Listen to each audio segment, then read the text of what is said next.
Carter on Mars, who also managed to get his own comic book. Burroughs' second most popular and well-known character was, in fact, swashbuckling on the Red Planet for nearly 30 years before he sets foot in a comic book. In 1939, John Carter appears as a backup feature in United's The Funnies, a big 64-page comic book. The 4 to 8 page comic book chapters are written and drawn by Edgar Rice Burroughs' own son, John Coleman Burroughs, who follows his father's highly unscientific but very entertaining take on the nature of Mars, also known as Barsoom.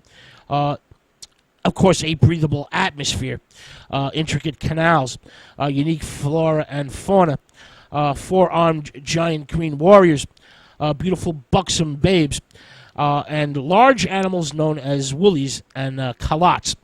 Carter, of course, falls in love with a Martian princess and soon finds himself in the thick of struggles for dominance and endless political intrigue. John Carter's adventures in the Funnies, the mega-page comic book, ended in issue number 56 in June 1941. Around the same time, a Sunday page was also drawn by John Coleman Burroughs, but was nowhere near as popular as Tarzan, and it ended early in 1943. Now, Dell, in 1952, tries to resurrect the space adventurer swordsman, John Carter, but sadly the comic book doesn't last very long.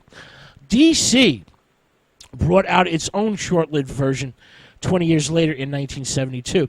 Now, in the late 1970s, Marvel gives John Carter / Barsoom a try with John Carter, Warlord of Mars. This is a fondly remembered comic book drawn by Gil Gane that lasted just a bit over 2 years. Kane was a fine artist with an interest in structure and placement. He was also great at drawing animals in action. For example, herds of eight-legged beasts of burden called thoats. The Marvel comic book was heavily influenced by the then very popular adult comic Heavy Metal. Kane's drawings of spiraled cities, domed pumping stations, and canal systems show a strong influence from Heavy Metal.